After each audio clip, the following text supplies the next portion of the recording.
Welcome back to Geeks and Grounds, a monthly game club and weekly podcast where we play games and brew good conversation together. I'm your host, Jenny Wyndham. And I'm Joel Thomas. And it looks like it's snowing and blizzarding outside, but we're cozying up in what seems to be an abandoned ship or warehouse. Hey guys. Facility of some kind, yeah. What's going on? I'm a little confused. What's going on? But I'm loving here? it. So, for folks who are joining us for the first time, or if you need a refresher, this month of October, we are playing the game Signalis. And oh my goodness, we just did the very intro, prologue, sort of like tutorial section, with a little bit of story, and it left us, well, at least me, I won't speak for Joel, left me with so many questions. Yes, I have more questions than minutes of gameplay, I think, at this point. Yeah, I will say I laughed a little bit because during the hangout, I think it was Valis who said, yeah, in the playthrough guide, you have 3 hours for the section, and I took like 45 minutes. And I, after the hangout, went and played the section. It still took me like 2 hours. I don't know if it's because I just go so slow or what. I do walk everywhere. Yeah, that is wise. I'm a big fan of the walking in this game. We'll get into all this, but I will say, Jenny made an excellent recommendation to me that this might be a good game to use a walkthrough guide for. And here's what I know for certain: if I did not have that walkthrough guide, it would have taken me easily 4 hours to get through this section. I think I was like hour and a half or so with the walkthrough guide, but just seeing all the doors that I did not explore because I was following the walkthrough guide, thank goodness for the guide. It would have been so long if I hadn't. Oh man, see, and I was going through, I was walking, reading everything, went through every door that would let me go through it. So it took me the 2 hours, but I know proficient players, and we have a lot of folks who are actually playing Signalis for the second time, maybe more. In addition to folks who are playing it for the first time. So I'm very excited to discuss and see how our playthroughs differ. Before we get into our discussion of the game, though, we always like to jumpstart with a trip to the Pastry Case. It's our grab bag of topics, sometimes industry news, a lot of what we are just enjoying outside of the club, and just sharing stuff that we think you might find interesting that doesn't just encompass the game of the month. Joel, what have you been up to for the last week? We've been doing a weekly check-in almost of our Stormlight Archive rereading. I did polish off Words of Radiance, the second book, last night. I'm audiobooking it, y'all, and I am so deep in this world right now, and it's I'm putting all my podcasts on hold. I've got this playing when I'm cooking, when I'm cleaning, when I'm showering. I am never not listening to these audiobooks, and I am just solidly in this world and loving it. Anything, because this is not your first time through, so anything that's standing out to you upon re-listening, rereading? Yes, actually the epilogue of the second book hit me pretty hard. This is very minor spoilers for a book that is now 10 years old, but I think I had it in my mind that even now, we're book 5 or 6 or something into the series, we hadn't seen kind of the heralds or these godly characters. And I didn't realize until getting into the second book and then the epilogue that's no, several of them have appeared and have been called heralds. And it's wow, I don't know if I had forgotten that or what, but it's I forgot that part of the lore was one of my favorite parts of the story, and rediscovering that, I'm deep into the Cosmere wiki right now. Oh, that's so awesome. Yeah, I have not started the second book. I probably will start it tonight, actually. Yeah, but I'm still behind, but trying to catch up because we have how many weeks until the next book launches? It's December? It's 8 or 9 now, I guess. It's not that long. So we're in single digit weeks, which is really exciting. That is exciting. Yeah, so obviously I'm really enjoying that. Also, finally started. I got the graphic novel for the Adventure Zone podcast. Has been making graphic novels of their first storyline. So the Suffering Game arc has come out, and I picked up Nice. the graphic novel like a month ago. Started reading it this week, and it this was one of my absolute favorite arcs of the entire show. Hmm. And the like seeing the characterization and graphic novel form has been really feeding me, so I'm super Very enjoying that. cool. Nice. And last one, mild criticism for this actually. I think we're on the penultimate episode of the Rings of Power series for season 2 on Amazon. And my feeling for the second season is that while the action is a lot stronger, I feel like the there are too many storylines that they have not given us Mm, adequate like emotional stakes in. Um, so like for those of you who are familiar with like the Lord of the Rings world, like you have the story of the dwarves and like seeing kind of the impact of darkness on all of the mountains has been so cool. And I am emotionally engaged in that and like this kind of father son, king to prince dynamic. Really loving that. But the central story of this season is what's happening in a city called Eregion. And it's like, I have no emotional stake in this city. Like, why does it oh matter if no. it falls? Like, I don't know. Is it strategically important? Is it like historically important to the elves? Like, I just don't know. And Mm, so I'm really struggling with that, even though it's like, really cool epic war scenes like the old like Helm's Deep battle.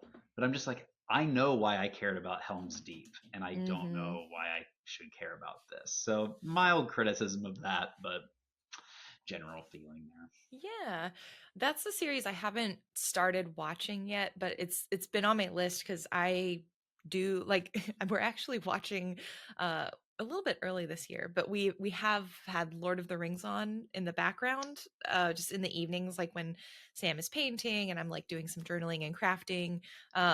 Lord of the Rings is like such a comfort, or at least the film trilogy is such a comfort Hmm. space for us. Hmm. And I've been wanting to watch Rings of Power, but I feel like overall, even with those like qualms and sort of critiques, do you feel like it's still worth the watch, or kind of like only if you're a diehard of the world? For me, I really like being in the world, and I really like the characters themselves. I just feel Hmm. like it's missing some cohesion that my honest take is first season they caught a lot of flack because it was almost entirely character driven and there was very little like Mm. of that epic battle stuff, and I think they leaned too far in the other direction for this season. I think that's Ah. what honestly has happened. But for me it's just like being in the world is cool, like seeing these Hmm. big events happen is very cool. So I think that's where I am with the series. Like if you like Lord of the Rings, I think you would like this in Hmm. general. Cool.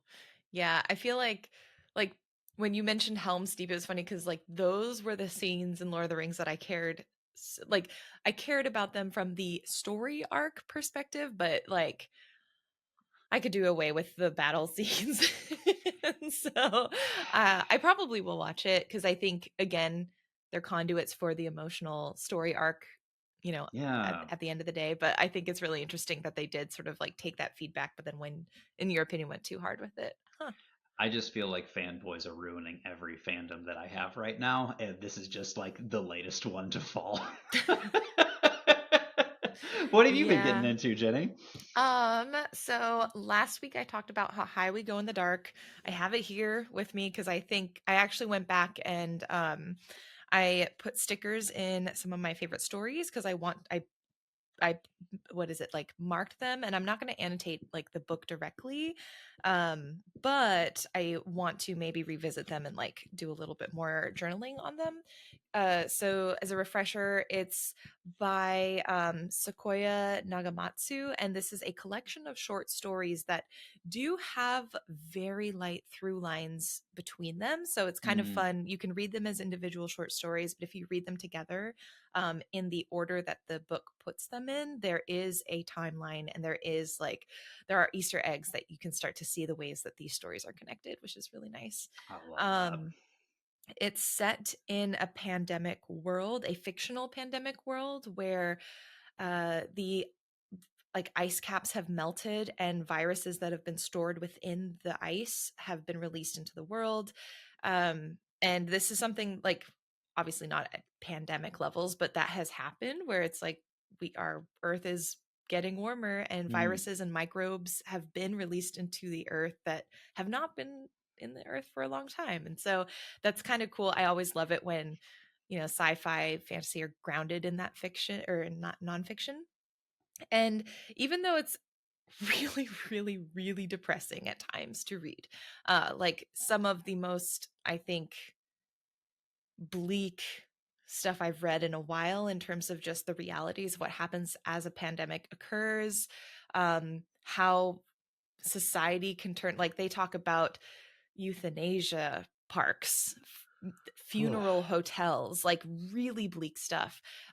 I, by the end of it, felt like this was actually a really hopeful book. And it was really this beautiful collection of stories about resilience and like how people find ways to keep moving on despite the grief that they deal with. And I found it super cathartic and like healing to read in a lot of ways. So I think if anyone else is craving um a little bit of that, I would say check it out. If you read the first like 3 chapters, they're quite short. If you read like the first 2 or 3 chapters and you feel like you like it, you'll probably dig the rest of it. If you're not into it after like the third chapter, you probably wouldn't get into it after that.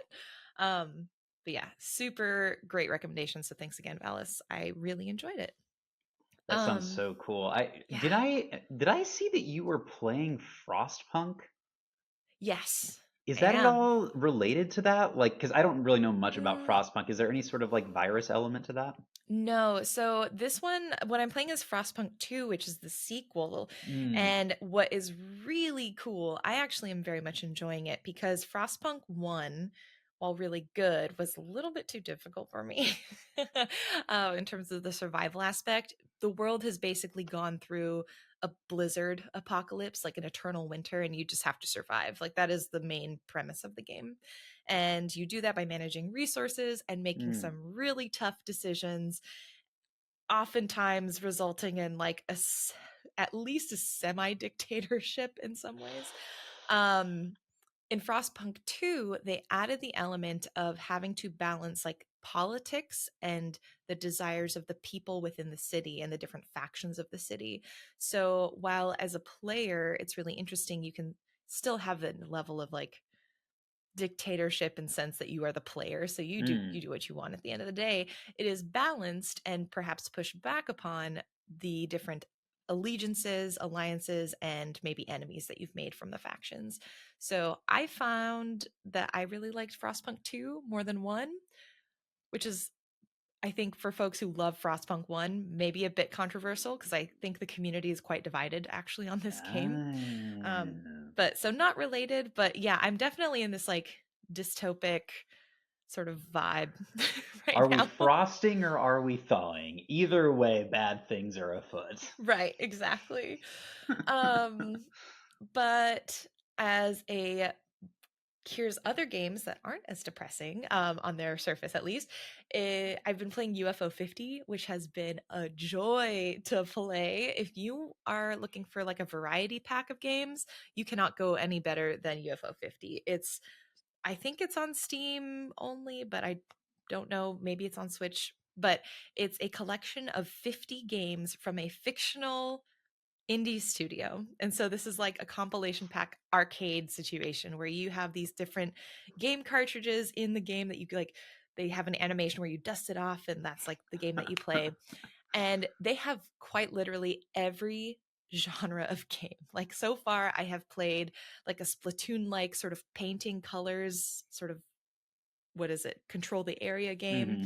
I've played a point and click adventure, RPG, beat 'em up, like just so many fun arcade games. And you can kind of just go in and each one has a really deep system, so it's like you can play one of those games for hours and just have a great time. So I've had a really good time. I've only gone through maybe like 12 of the games and I've spent a lot of hours in it. So yeah, UFO 50 is very good. They got a dating sim over there. What's the I dating haven't sim found one sitch? yet, but I would Uh-huh. not be surprised if they did have a dating sim. Um, and of course, Zelda Echoes of Wisdom. It came out. I got it. It's so good. The first hour I wasn't entirely sure though. The first hour I was like, I don't know about this mechanic. I don't know because instead of the direct action that you get with like Link with the sword and the bow and everything, the first hour you kind of you just have to use this echoes mechanic, which is like Pokemon, where you learn how to create an echo of different objects and creatures that you defeat and use them in battle or to solve puzzles. Now that I have a roster of echoes and I actually understand how the game wants me to think with some of that puzzle solving, it is so much fun. Ugh. Um, yeah, I love it. I Have picked you it up. picked I it up? cannot wait to start playing. It looks It's so good. it's really good. I would say, yeah, it took me an hour to understand. And like, I will say for me, the biggest struggle I've always had with the new generation of Zeldas, like Breath of the Wild, and I haven't played Tears of Kingdom, but I'm sure it's the same. There are so many different controls and Mm. like buttons that all do different things. I am so bad at remembering.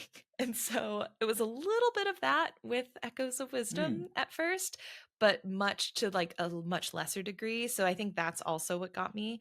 But I feel like this is my Breath of the Wild slash Tears of the Kingdom currently, where those games, I think Tears of the Kingdom in particular, involves so much like it wants you to be an engineer in a lot of ways and Hmm. like be Yeah. real weird and make all these things and I'm just not into it personally. And so this channels some of that like ingenuity and engineering energy but without the complexities of Tears of the Kingdom. So I really appreciate this Ugh. game a lot. I cannot wait. Yeah. I'm very interested because you played Tears of the Kingdom, right? Hmm. So Yeah, yeah, yeah. I'm really interested to hear what you think and if the comparison feels that way for you too. But yeah. I really hope this week I get some time for it. It looks gorgeous. I can't wait to try. Yeah. But yeah, I think that's pretty much it for me. Then lots of Signalis. Signalis, what is Yeah. happening? So, before we start talking about our first section of Signalis, notable indie releases this week. I wanted to highlight four, but we've got some more in the newsletter. So, make sure you're subscribed to geeksandgrounds.com to get the newsletter that has all of the links to everything that we just talked about, plus the indie game releases and our podcast. Um, so, Grun is coming out on the 4th. Grun is wait, did you play the demo for Grun? It was the one that was like, this is just a totally normal gardening game. We're I just don't gardening think here. so. Nothing scary No. is going to happen. Oh, okay. So Grun is a game that's like I'm looking two at of these the things. images. It's amazing. It's first person and kind of like any sim game. You're just a gardener and you're hired to do like landscaping at this mansion. But the thing is, this town that the mansion is in is very creepy and the people are all very weird and there's a lot of strange occurrences. And so it's actually a horror game mixed in with a like gardening chill sim. I'm so excited. It looks so good. It So looks like yeah. if Bramble married Gravity Falls. That's what it looks like to me. And then yeah, Grun, so good. I don't know. Are you on the Steam page right now? Is the demo still up? Ooh, I'm not anymore. I'll check while Oh, you talk okay. about the other ones, though. So Kind Words 2 is coming out on the 7th, which that is a game that's all about what it says, kind words, writing poems, writing letters, providing advice, just being kind. Really solid first game. I cannot wait for the second one. Phoenix Springs, which is a mystery, like a narrative mystery, I think point and click kind of style, more visual novel point and click blend. That's coming out on the 7th. And Extra Coin, which is a narrative rich game about a dystopic world where everyone escapes into virtual reality. I love that premise. It's one of my Same. favorites. So Same. I'm very excited for Extra Coin. And I know Extra Coin has a demo. Um, does Grun still have it? As of 9:30, Grun does still have a demo up. So Awesome. So yeah, if you're listening to this when we launch, play the demo. Grun is really one of my favorite, like, and most anticipated games for this month. ooh, very So yeah, fun. that is the highlights. Those are the highlights for this week. So, this month's brew, Signalis. For anyone who is just starting with us, remember we're playing this game all month. October is weird though, because the last week is Steam Next Fest. So, we're playing this for 3 weeks instead of 4. So, I just wanted to like highlight that. Each episode does work as a combined like audio let's play plus I guess analysis, which sounds way more formal than what we do. Reaction, perhaps. As we How? No, I think okay, a critical lens, critical perhaps. lens examination of An the expose. themes. As we walk through the game, we'll discuss our thoughts, reactions, critiques, loves to that week's section. And if you want to know what section we do, um, you can always look at our playthrough guide at geeksandgrounds.com. And we're just starting. So this is your heads up. Anything in the first week section, full spoilers. We're going through everything. We have not played the rest of the game, so no spoilers past this first week section. I will I, have to say first, hmm, because you watched the trailer, mhm. what were some of the things that you were thinking before you hopped into the game? I was thinking, to be totally candid, I thought this was going to be way more of an action game, like go Hmm. room to room, fight zombies or whatever, and like that was going to be the game. And I will say, I mean, I have a lot of positives to say about this game, and one of them Yeah. is I have been very pleasantly surprised by how much like intrigue and mystery is happening. And I mean, granted, I'm playing on casual mode, which thank you, devs. But yeah, like the the action is way de-emphasized based on what I was expecting from the trailer, and in a very great way for someone who likes to play like I do. Mm-hmm. Yeah, that's a really good point. I think um, this is maybe, with the exception of like Resident Evil, the one with Vampire Lady. Oh, is that Lady, Village Demascue or something? yeah. Um, this is maybe the first survival horror game that I've like completed Mm, outside of that one Resident Evil game. So this for me has been like a really educational experience. This is my second time playing, but I played it what 2 years ago, and I played it in like basically two very long sittings where I just like didn't blink basically, just get playing. So it's really interesting because I'm coming back and I'm like, I remember moments and I remember how it made me feel, but I mm. really don't remember a lot of the details. So I'm very excited to get into that. Yes, same. I do need to just start off by saying I've got trust issues. Mm-hmm. I've got trust issues. Nothing about this game is sitting right with me. I feel like we're being lied to from the moment I started playing, and I don't know why, but I've got that energy right now. Yeah. Nothing feels like it is as it seems. Yeah. So, yeah. Well, I feel like okay, so the game does an incredible job because when you start, it's like okay, first of all, there's just a lot of like the CRT filter on it, so it feels like you're watching like older media. There's like glitching that happens. Also, I felt okay, when you're in this game, you're kind of inundated with a variety of languages and then Mm, rules and vocabulary. And so in addition to the situation that you're in at the start, just kind of putting you at a sense of unease in general, I also honestly feel a bit uneased because there's just so much thrown at you. I don't know how to describe it, but I do agree. I don't trust what's happening. I don't trust it. yeah, I don't Um, trust it. yeah, no, it's very, very, very. I think it's also too quiet. I think that's also the problem. You start out this game, and okay, I was going so slow at the first part of this game because I was like, I swear something's going to jump out at me. This is it. This is the door. Something's going to happen. And I would say like 99% of the time, nothing happened. It Yeah. was just me freaking myself out. Um, so we wake up and we are in the Penrose airlock or a Penrose, I guess, ship, I guess. Yeah, it's like some sort of Yeah. spaceship, it seems. Yeah, that's like crashed Yeah. because you're like on a planet, it's crashed. Um, I went to this flight deck and you can't really it says like unknown planet or like undetermined planet surface. But you are alone with in a way that you shouldn't be because you're not the only one who should be on the ship. There's one other person that's supposed to be there.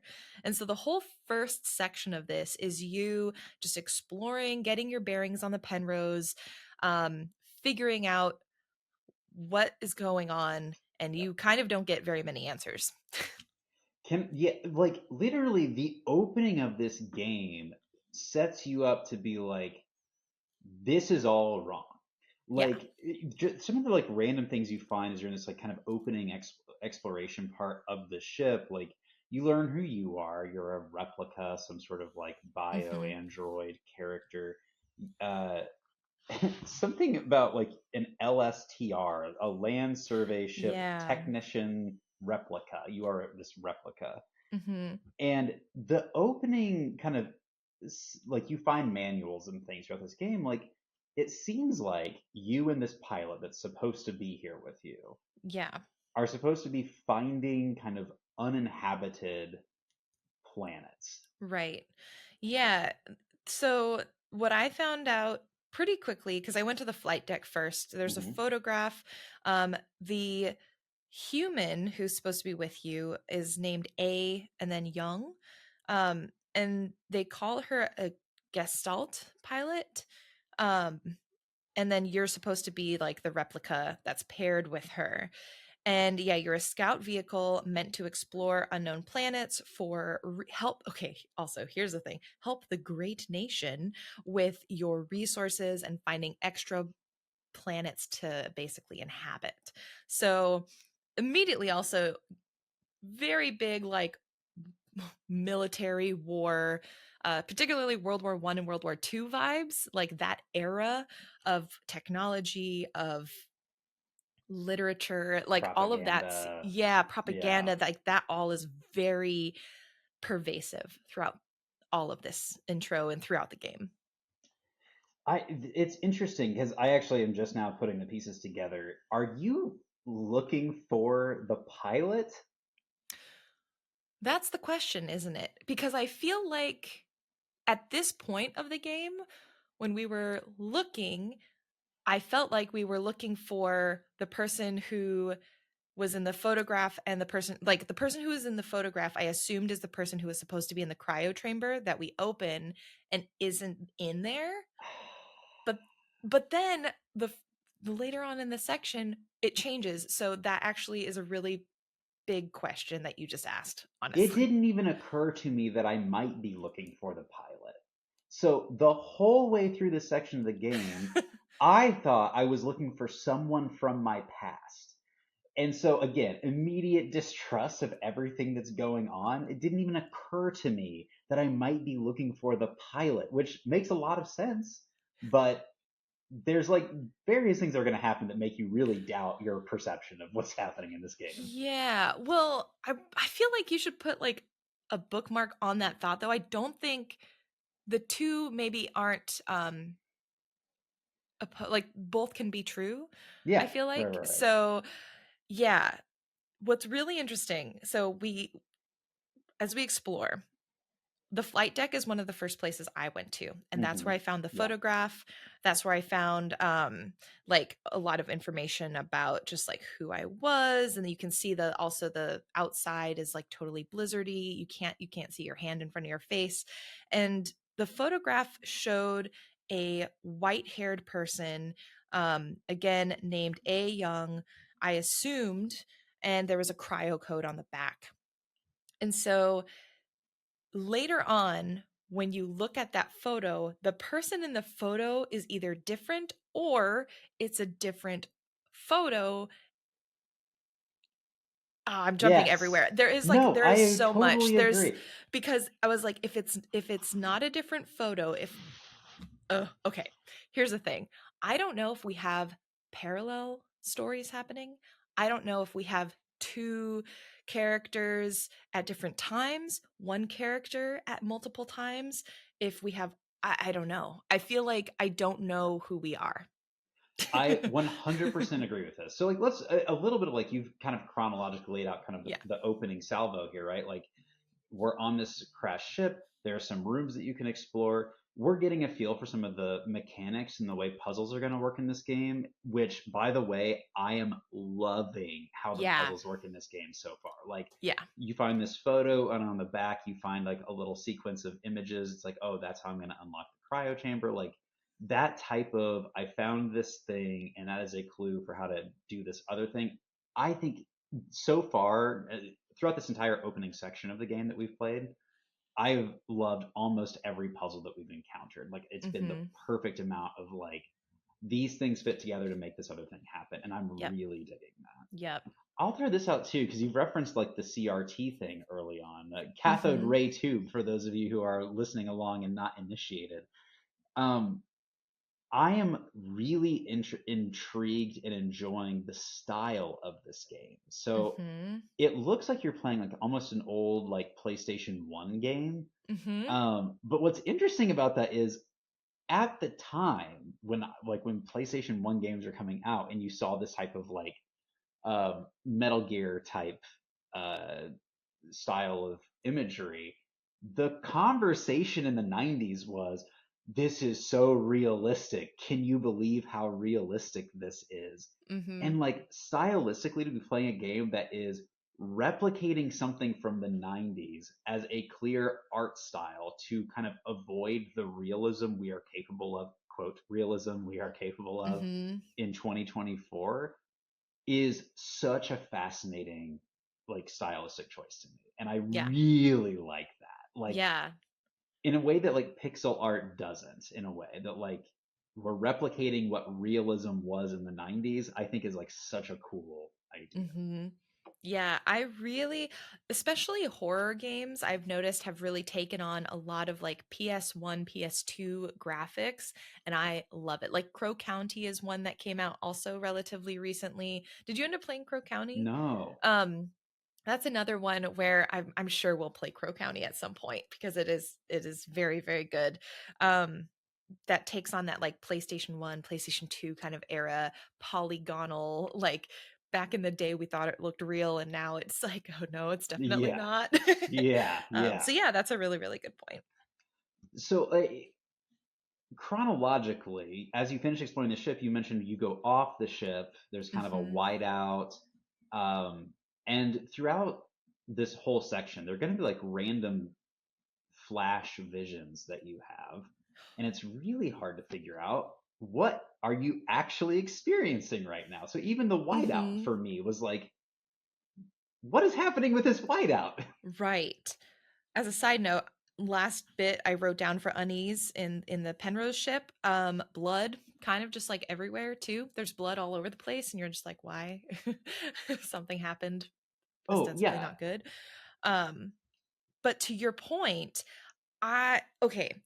Did you notice when so one of the main things that you do at the start is after you explore the ship, you put on like a suit and you start to go outside. And in my head I'm like, "Oh yeah, it's because you're trying to find where this other person is." Like that's initially why.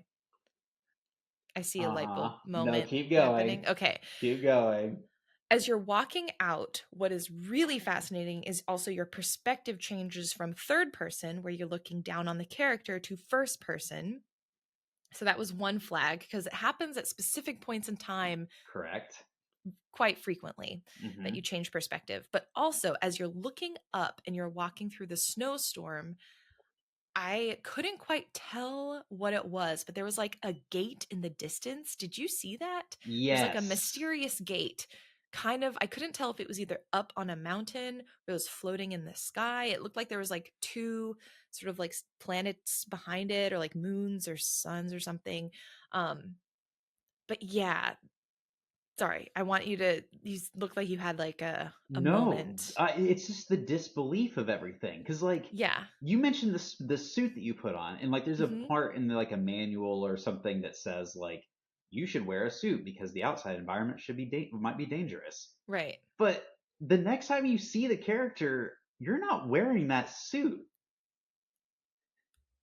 Like the suit Yeah. is an orange Hmm. thing, and the character throughout the entire game Right. is And it's like, wearing why like would you take it off if you a like, even black. if you get into the, because you kind of like go through the blizzard thing and you Yeah, go into the hole, but it's like, why would you take it off? You don't know if the inside of this facility is safe, like yeah. atmospherically. Okay. So it's I'm again still not trusting. another weird, like, what's happening? Which, by the way, so after you go into the blizzard, yeah, I said first person, there's a gate, two planets, question mark.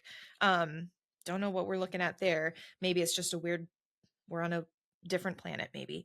You discover what seems to be like a a man-made hole, or someone has made this hole, and it's like perfectly round, goes into the ground. Steps, It's, like metal steps. yeah, like metal steps that are kind of like these floating steps. It's red, which is also just creepy.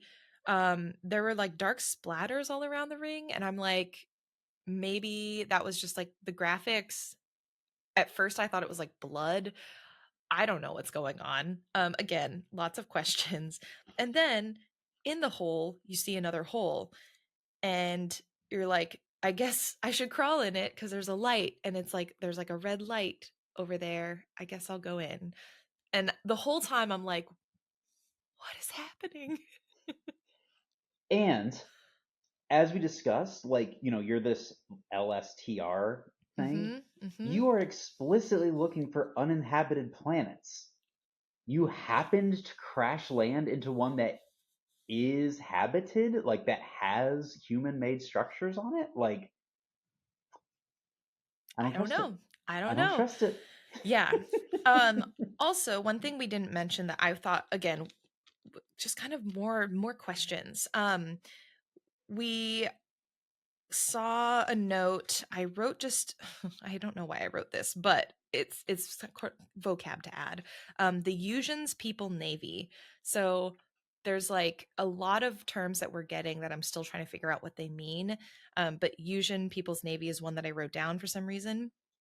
I also wrote down that it's important to note there's a partner system. So it seems like, again, we have one human or gestalt partnered with one scout replica, and like they come as a pair. So yeah, I don't know why I wrote that twice, but I did. Well, and it seems like you are like when you read your manual, you are specifically there to do maintenance. But Yeah. there's a lot that you encounter throughout this next section of the game. It's like you don't strike me as like a maintenance droid. Like you strike me as like a warrior droid of some kind, and we'll get into all that. But Yeah. so you crawl through this hole, Yep. and you end up in a like some sort of like bunker type room. There's like a radio there, and there's like Mm-hmm. books, and there's a safe, and one of the books is The King in Yellow, which is in with like Japanese kanji or something like that. Yes. And So it's a real book for people who don't know. I think we have talked about this book before. I think with Dredge Uh-huh. maybe, because like Yep. Eldritch Horror, this is like an American collection of short stories that really informed a lot of H.P. Lovecraft, who's a shitbag, and we don't support him. But uh, that like idea of I think this in these short stories, there's like a play, and if you see the play, you Mm-hmm. kind of go mad. The second I saw that book here, I was like, Yeah. "You have snapped." Nothing. I am not trusting a single thing that I am seeing in this game. Yeah. Same. I was like, okay, we're drawn from Eldritch horror here. So that has added a layer to my understanding of this game. already. I don't even know what yet, but it's like I have certain expectations and questions that I think will probably be answered. Um, Really interesting additional notes. We also have two dark photographs that we could observe. One, I think, one with an island and one with a coastline, or both have an island and coastline. I can't quite tell from my notes. So the fact that we could notice photographs with islands and coastlines, that seems like such a weird detail to include. So that was like, huh, all right. Also, the safe has the game's logo on it. And so now I'm like, what is so if you look up the Signalis like key art or Yeah, logo, yeah. there's like that symbol. And I'm like, what is that symbol? What is that from? So I need to try and like do a reverse Google search on it because I'm very curious what that symbol is, what it means. There's also a national flag in that room, ostensibly for the great nation. It is yellow, orange, and black. It has 3 stars and a telescope. So just noting all of these. At this point, honestly, I feel like this section was me trying to just absorb as many details as Yes. possible because this is a game that already feels so intentional and so specific. I feel like everything probably has some sort of significance. Yes. Well, what another thing? The second you touch or put down the King in Yellow book, you start getting another Mhm. series of flashes, and Yep. you hear like someone telling you to wake up, which you heard at the Yeah. very beginning of the game as well. So it's like Yeah. again, like, am I even awake? Is this all in my head?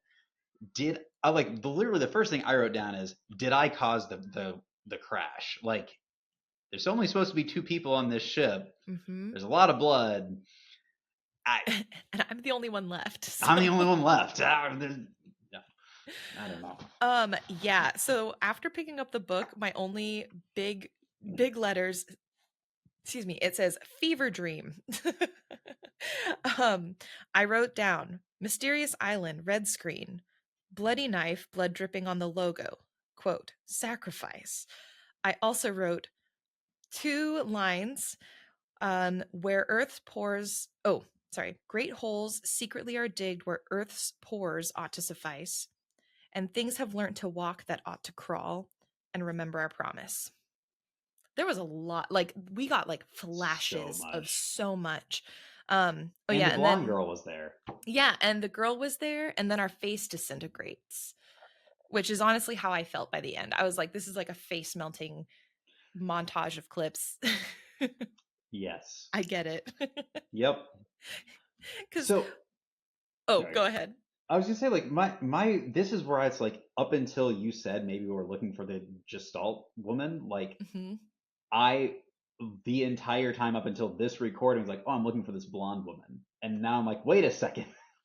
That, when you hold the photo, it's the brunette woman, the Gestalt potentially woman. So I didn't even pick up on that. You're brilliant. That's Well, amazing. no, but I don't know if we're looking for both though, because I feel like we may be two different people. Because I think the person who is we have first person perspective, I think, when we get the blizzard, so far at least, when we get the blizzard scenes.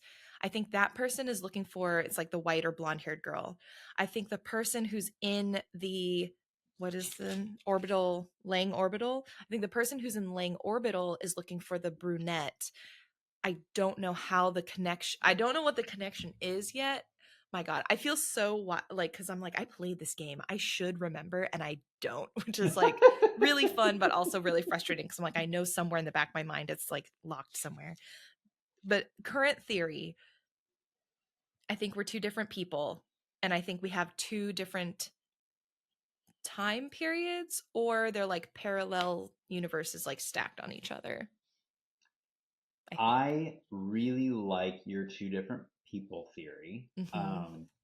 Because there's a lot that happens in this section of the game, but there are things that happen that are just simply irreconcilable. And like, there's no way that you can be both, like, be experiencing both of these things as a singular person at the same time. They're Hmm. just not. So and that's kind of like the ending of this section. So we'll talk a bit about this, but like Mm-hmm. I really like this theory that there's multiple people happening here. I'm still in the I have like this theory that like this is all happening in your head somehow, like Mm-hmm. and then this is like the wake up thing of your dreaming. I don't know, but like Yeah. yes. I love that. Yeah.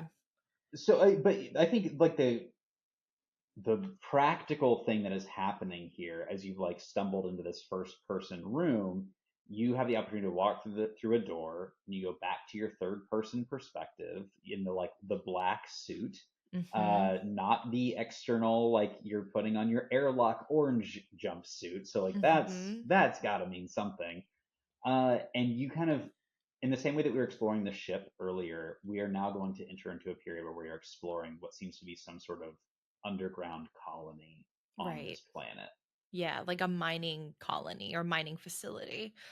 Um, I will say there at the start of this next section, which if I had looked up and saw that there are sections, I may have divided the game's playthrough in that way, but too late now. But the first section title card said, I translated it and it means synchronicity. I think it's Synchronitat in German or something like that, but it's synchronicity, which I was looking up just like an actual definition of synchronicity, and it talks about how the synchronicity is by Carl, is it Jung, who talked about meaningful coincidences, basically, this concept of things happening that seem to have a pattern but really do not have connections.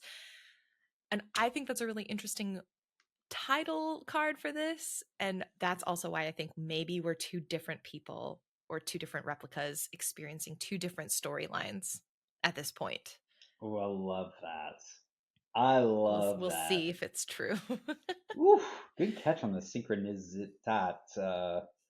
And that's an interesting thing too, is like sometimes you're seeing writing that is in German, like Achtung is all over the place, and sometimes Yeah. you're seeing like Japanese characters, and then like your it seems like your brain like translates things into English when you're looking at it. So it's like Yeah. you look at something that's clearly written in a different language, and then you hit A or whatever, and then you see it in English for yourself. So like the language seems important to me for Hmm. some reason here. There's like little bits of Korean too, not as much as the other Oh, languages, but I've seen like little bits of Korean. So yeah, there's a very, again, I think it's like kind of overwhelming and a little bit odd that you have so many languages in one space, but I'm like it's really cool, but it's yeah, it's very interesting because it's not something you often see just in any media. I feel like um when we are when we awake in this new place, Serpensky, on Ling Orbital, we awaken in the bathroom and we have all these bugs around us, which I also thought was really interesting because bugs are such an organic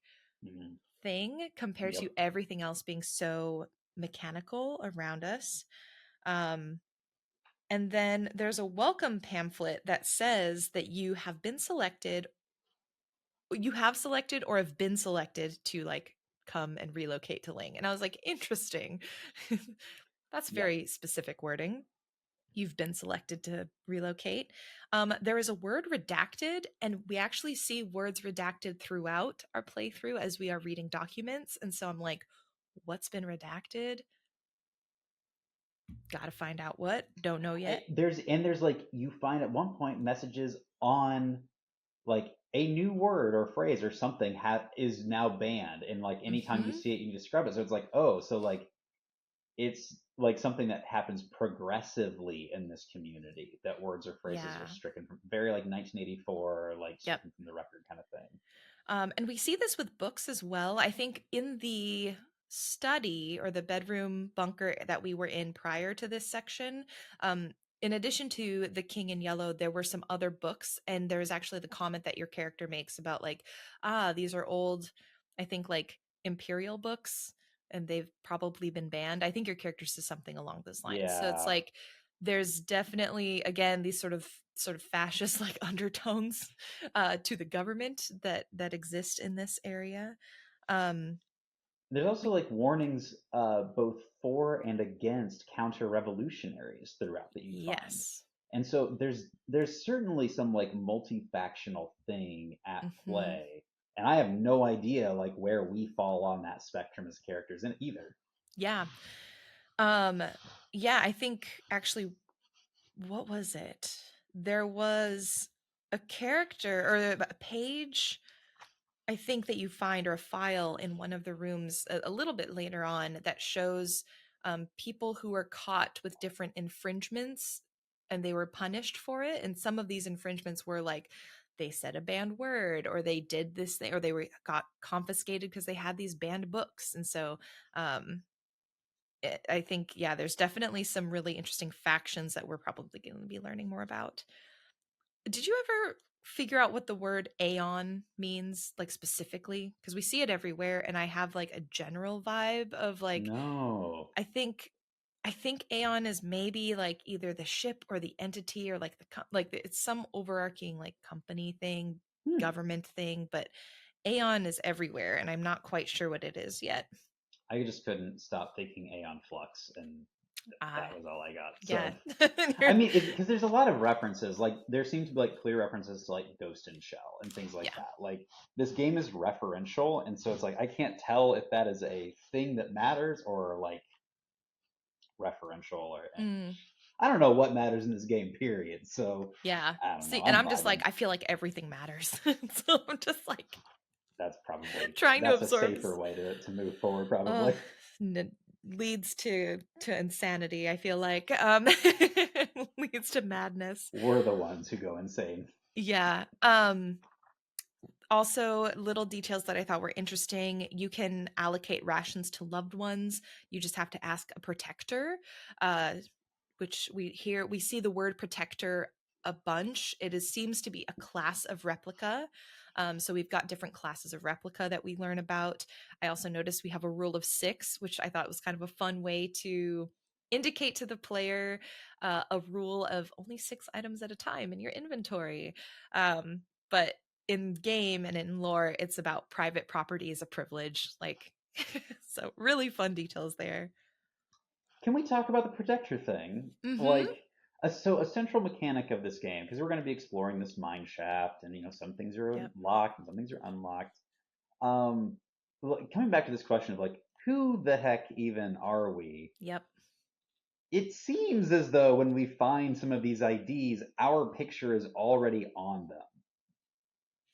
Is that the case with the protector one as well? Because like, I can't remember which IDs did and did not have an image Yeah. that looked like us, but it's like it pops up and I'm just like, okay, so I thought our like robot type or whatever is a maintenance droid, and Mm-hmm. yet it looks like I look just like the protector droids. Like, who Right. am I? Yeah. No, I was thinking the same thing because we also meet a protector. Mm-hmm. Because Star is a protector from my understanding. And Right. I think, I mean, other than like Star was definitely taller than us. And we meet another protector actually, or maybe we don't meet another protector. I know we met another character. But Star, I felt like did look like us. So I also wondered and wrote down like, do all replicas look alike? Like, are we all copies of one another physically and our functions different? Or are each replicas like, are they actually physically different? Again, I don't know. I kind of thought because like recently we got a new car, and it's interesting because like if you we got the base model, but the base model has like ports that are covered, where if you got like the nicer models, those ports would be essentially uncovered and plugged in, but it has the potential and functionality kind of already in it. And so I was wondering if the replicas are like that, where it's like they all have maybe all of the functionality or most of the Mm. functionality, and it's just like it's a twist of the button or whatever, turn of the button, push of the button. I just don't trust us, and No. I don't trust us, and so it's like the idea that I'm just a maintenance droid. I'm just not. I'm not here Yeah. for it. It doesn't make sense to me. It doesn't jive. So Yeah. I that's the first thing I'm feel skeptical of. I'm curious, is your distrust like a because I distrust us in the sense of like unreliable narrator distrust, where I'm like, I don't think we know ourselves. Hmm. Um, But do you have any more apprehensions in your distrust, or is it similar where it's like, I don't know if we know ourselves? I know that we don't know Yeah. ourselves. Yeah. I trust that I don't know myself. Yeah. I don't trust that the reality the game is showing to us is Mm-hmm. true. And I think like Mm. it's like a fundamental distrust of it, I think to like your unreliable narrator point, like if the camera that we are seeing the world through is the Mm-hmm. narrator, that's what I don't trust right now. Yeah. Like the idea that this is a survival horror game, right? You walk past bodies and they're dead.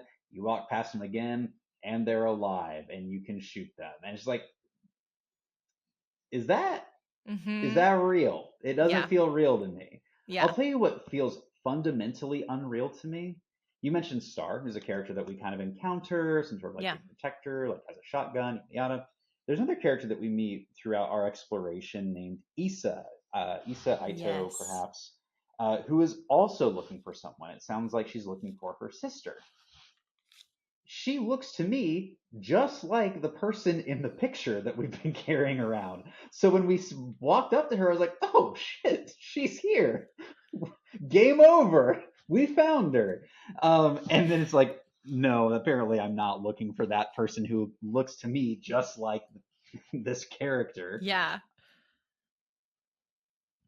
I don't like the thing that is fundamentally untrustworthy to me is we have run into at least two functioning people, quote, people, I don't know if they're droids or what, and the fact that there is no cohesion, there's no like, oh, you're a survivor, I'm a survivor, there's strength in numbers, let's sync up, is Mm-hmm. so foundationally unreal to me that Yeah. it's like, I just don't trust any of this. Yeah. Like, that's not how people behave, and I Yeah. don't get it. Oh, you're looking for someone? I'm looking for someone. Let's work together to find the people we're looking for. Mm-hmm. Yeah, the closest we maybe get to that is I think it was Star who was like, you should leave. Like, this is not a place that you should be. Like, things are wrong. Things are getting sick here. That's the closest we get to that like sense of camaraderie. Um, but yeah, it's very interesting that we have these disparate characters doing their thing, not wanting to interact or not interacting and not like acknowledging each other more than on that immediate moment of, hey, we're both in the room. It is very weird.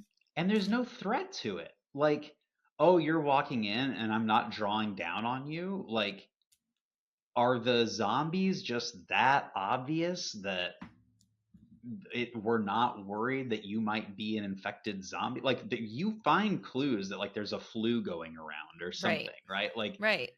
but they don't seem suspicious of me at all. And Right. like, that doesn't jive. Like, they're not even like, oh, I didn't know who was coming through the door, so I had my gun drawn. Like, there's nothing like that. And like, it Mm-mm. feels fundamentally unreal to me. Yeah. No, it definitely does not add up. It does not. Um, we Oh man, there's so much information. I feel like we get a whole bevy of new words that I don't understand quite yet. Um, we learn about bioresonance, which I'm like, apparently some people have. I don't know what it is yet, but we learn about bioresonance. We also learn about this person named Adler, and Adler seems to be some sort of leadership level person in Mm-hmm. this facility. Mm-hmm. Doesn't seem like the nicest person. Seems a bit like a fascist. Yeah.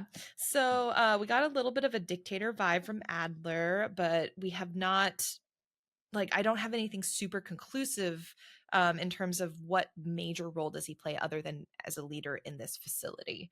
Um, any other questions that you like, and or words that stood out to you as like important but unknown? Yeah, like to your point about timeline and like random artifacts that we find, because you find journals and you find Mm-hmm. files, etc.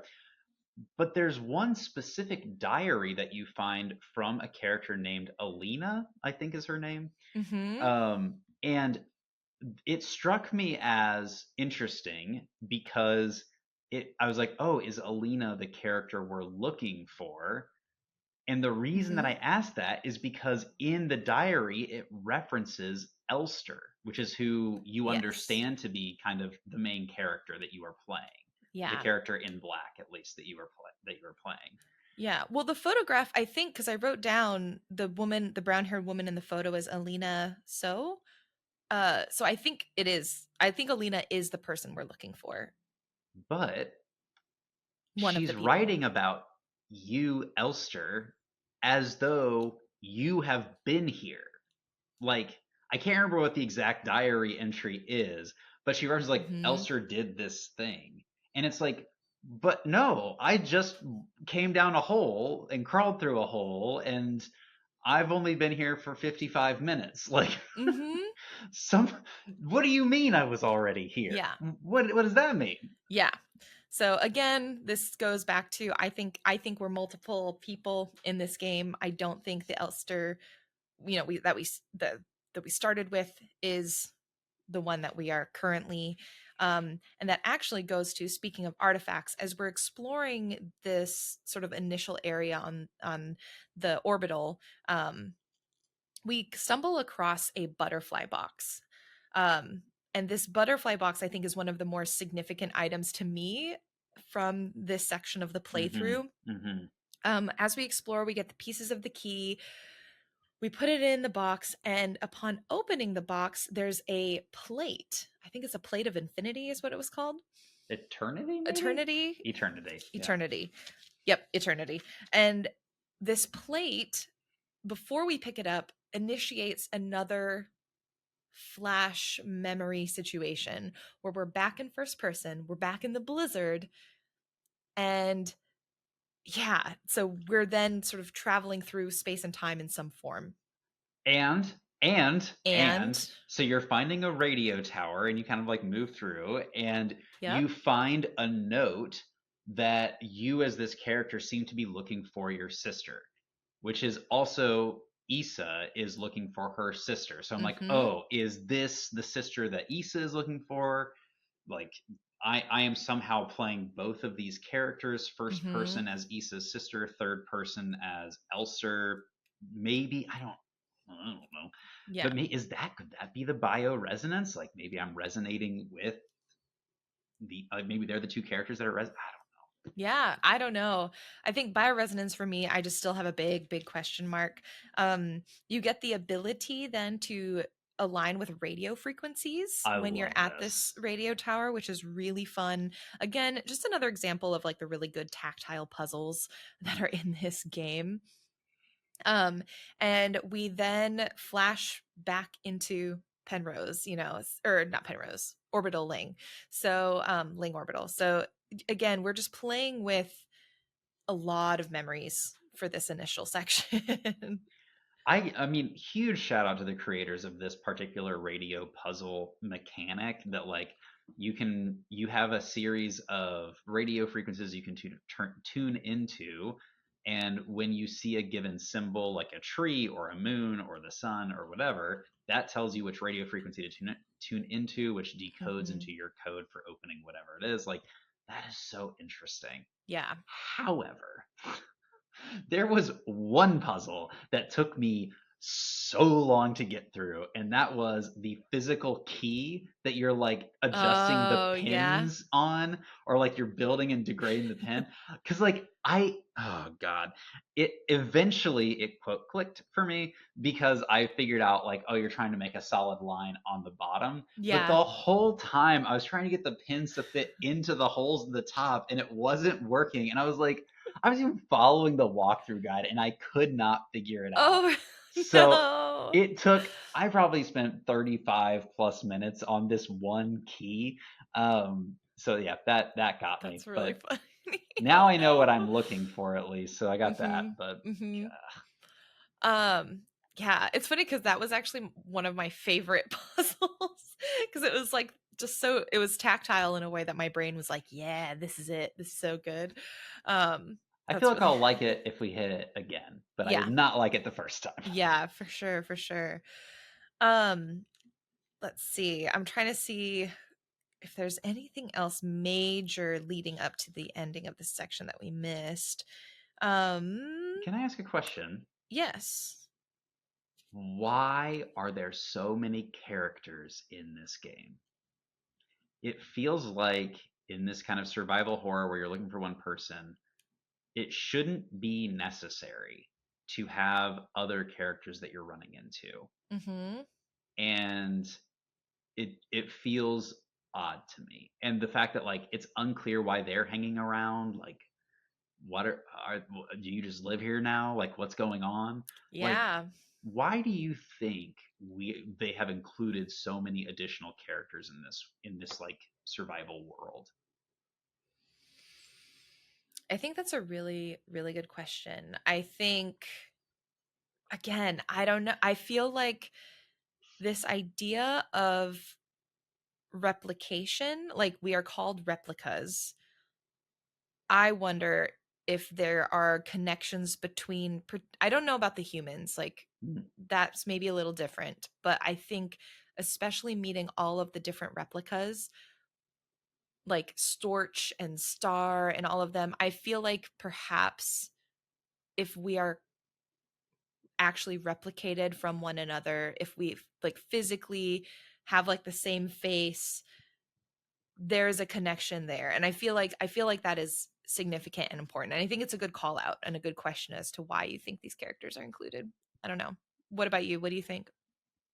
I it to me it just kind of adds to the unreality of the whole thing right now, and I Hmm. don't have any answers. I don't even really have a theory for it. It just Yeah. feels like, I've played my fair share of Resident Evil games and things like that, and it's like those games have a much more linear story usually. Hmm. And so running into characters like this, it just feels significant to me that Yeah. like these people are just chilling here. I don't get it. And there's Yeah. something about it that feels like really meaningful to me that these characters, even that the creators chose to include characters at all. That Right. Yeah, because normally, I mean, like from my experience in Resident Evil, even, um, I mean, I don't even know if you would say there are characters in that there are like bosses. Like at least in Village, when I played, it's like the other characters are basically just the bosses that you end up beating and mate in the shopkeep. yeah, Like so they serve like very specific functions. And so that's it. It's the specific functions that's missing from these people. mhm, so far, Yeah, fair. you would never know, we never know what's going to happen. Especially because we're very close to the beginning of the game. So yeah, I feel like perhaps as we explore, maybe they will come through on other levels of the mines, because I know like there are the mines that we're visiting. When you go into the elevator lobby and you go into the elevator itself, you see that there's like what, 6 floors, I think. Something like that, So yeah. yeah, I'm curious to see if these specific replicas and Issa, I don't know if Hmm. Issa's a replica or not. um I wonder if they're going to pop up on the other floors, or if we're going to see totally different humans and replicas on the other floor, or if this is it and we only see people at the beginning. I don't know. Um, but yeah, that's a really good question. Hmm.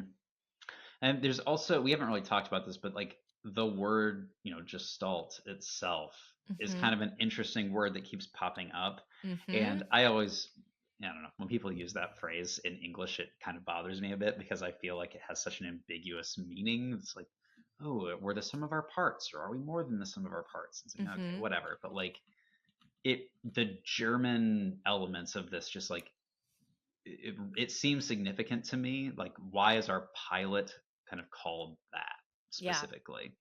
Yep. That's interesting. Yes. Um, I also wrote down what is a Yule, but I don't know why. I think a Yule may be a replicant type, because I also have next to it, I see a dead Yule infected biocomponents. So perhaps I was just noting like another type of replica, maybe. Because we have like protectors. I guess we have Yules, we have Elsters. like the scouts. So it's like we have at least 3 that we've identified. Mm-hmm. Mm-hmm. So I'm trying to keep track because again, it's like I don't know, something's not adding up. And I don't know what it's not adding up to, but I'm just trying to collect as many pieces as possible so I can figure it out as we get further in. I do think I don't think we tied a bow on this part, but you were describing like the butterfly box, and then you have this vision where you're on the radio Mm-hmm. tower, and then you immediately are back in your body again. Yeah. But now you have the ability to do the same thing that the character on the radio tower was doing, which is like sign in to listen to radio frequencies. Yeah. Like that to me was one of the biggest like what is going on moments of the whole Mm-hmm. first part was like the fact that in a different character's body I unlocked this skill, and now Mm-hmm. and it like not just skill, like a physical thing that you Like the put in your radio ear. transmitter. Yeah. Yeah. And then you on and the other like in the evidence locker now are apparently able to listen to radio frequencies. Like it was like such a weird I'm trying to remember moment. because there's that like, is it Lovecraftian? I need to look this up for next time. There's this like concept of this dream world, and I think it's like Lovecraftian horror. And I feel like that, especially with all of the ties we've already seen to cosmic horror and Lovecraft, I feel like I want to investigate that further. I will come back next week with We'll do that our because Lovecraft homework for you, so you don't have yeah, to. yeah. I think I think this idea of, like you said, wake up, dreams, things being connected cross very weird, un supposedly unconnected times and spaces and characters. Hmm. I feel like there's something in like dreams and that sort of space, that liminal space that our minds exist in that probably could illuminate something. But yeah, I don't know. I just have a lot of questions and I'm super excited because I don't remember anything. Well, I'm glad to Clearly. be re-exploring this with you for the first time. Yeah. Um, let's see. I guess any concluding thoughts as we wind down this discussion? Just a significant lack of trust in everything in my surroundings right now. How about you? Hey, I did friends. want to wind down It's with Heart Plus a here. I question from the wanted community. to This is ask a from question to you Heart. both regarding So let's play this really Signalis fast, and and taking we'll notes. close out I with a think you response both, to if I'm not this. mistaken, you both use a physical journal to take notes. I use the sticky notes application on my PC, and so I was wondering if you guys have any issues with when you're trying to take notes but also stay immersed in the game, how you're able to balance the two, because this game is so esoteric and very abstract at times. I found myself in this first session even stopping and starting, taking notes, and then going back in the game, and I kind of felt like I was missing out on something even when I was taking notes about them. So, wondering if you guys had any thoughts on that, and any opinions on what someone that's using an online or computer version of notes could do. Thanks. Love the show.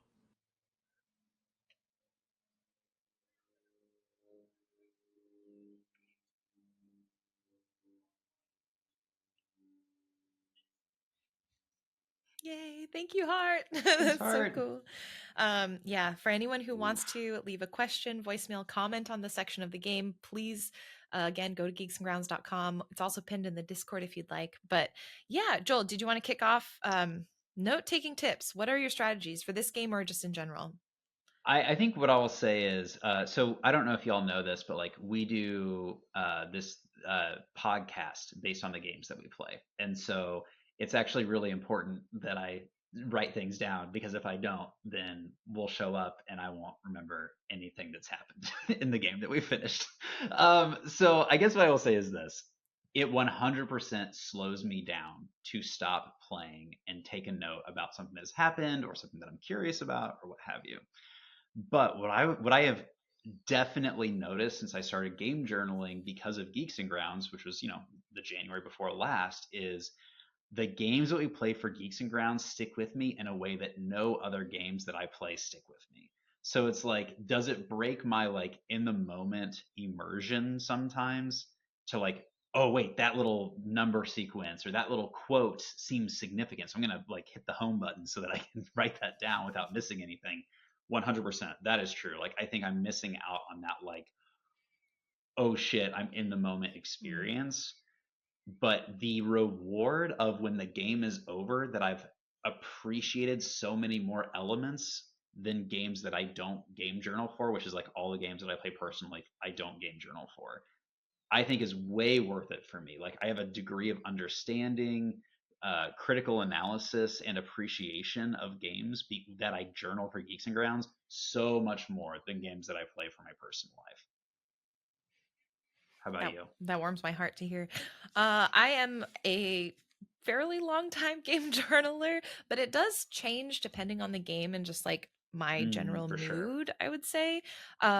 In general, what works for me with Signalis, I've found, is every time I go to a save point, like the safe room with the red computer Mm. screen, um, I found for me that is often my checkpoint where I'm like, I'm gonna save. I'm gonna take like a few minutes to jot down like my notes. Occasionally, like if something's happening in the moment, I'll like quickly write it down. But different games I've found I will take notes on differently depending on how I feel like the game Mm. plays for me. And so Signalis, I use the save points as my checkpoints for writing stuff down. I think Citizen Sleeper, I was going through it so slow because literally it was just writing the whole time. Like, because there This was, happened, then this happened, then this yeah, happened. because there was also no like timeliness factor to it because like Mm. it was a much more UI UX based game where it's like if I wasn't clicking through, nothing was progressing. So it's fine. Signalis, I had a couple of moments at the very beginning where I was starting to take notes and like a cutscene would happen and I would be like, oh my God, I didn't know cutscene was gonna start. So I realized for myself, I was like, I need to just Be in it. be in it and then like take notes at different times. So I think just understanding what for you is that blend of immersion versus not is really important. I also I try not to I take notes in sort of a two-stage format where it's like, okay, right now this is what it looks like. I have like a little border that I save for essentially annotations. So like one of the main column is basically me just being like, these are the things that happened in general order so I can try and keep track for the podcast mostly. Yep. And then what I try to do is then either at the same time or sometimes even the next day, which is kind of nice because that marinates a little. That's when I put the questions in like the annotation section. Um, I just really like it because, like Joel was saying, uh, if I didn't write it down, I think I would have a really hard time remembering. And I found that I can remember games that I've game journaled so much better. Like when I played Signalis a couple of years back, I didn't journal it. And it clearly shows because I have no idea really what's happening other than I remember feeling a couple of feelings. And I remember there was one scene that I loved. But other than that, I was like, I just remember loving the game. And so Mm. for me, it's nice because it does for specific games having it allows me to like appreciate it more and I like that feeling. But yeah, as a side note, what I also did for a time was I used a transcription service. So when I played, or you can use like your notes app on your phone or That is something, so smart. because then you can play and you can just talk out loud to yourself. If you want to stream, this is great practice for that too. But that's also something you can do where it like auto transcribes just your speech. And so then you can look back on it. And if you want to like clean it up, you can. And if you just want to have the raw transcript, that also works too. And that's also kind of fun to see how you react in real time. But yeah. Very cool. So thanks, Hart, for the question. Really appreciate it. And that is it for today. Before we go, before Joel closes us out, want to note that October 26th at 3 p.m. Pacific is the scheduled date and time for our monthly hangout to talk all about Signalis and Steam Next Fest. So put that in your calendars. Last hangout was so much fun. It That like was so fed my good. soul. It was so good. So yeah, thank you. Agreed. And as always, if you are listening to the pod or watching us on the tubes, please do leave a comment. Let us know what you're thinking about. We love hearing theories. We love seeing what's sparking interest for you. What do you trust? What do you not trust in Signals? And just in general, what's going on? What's going on, Signalis? We want to know. We really appreciate you all hanging out with us at Geeks and Grounds. As you explore the depths of the minds that are in your life, may you also explore the depth of your mind. Bye. Bye. The Geeks and Grounds podcast is produced and edited by me, Jenny Wyndham. The logo is designed by Lee Thomas, and the theme song for today is Turned Around from the Signalis original soundtrack. In addition to finding episodes all across YouTube, Spotify, and Apple Podcasts, you can hang out with us on Instagram at Geeks and Grounds and reach out to us with questions, comments, thoughts, or feedback via our website at geeksandgrounds.com. Thanks again for listening.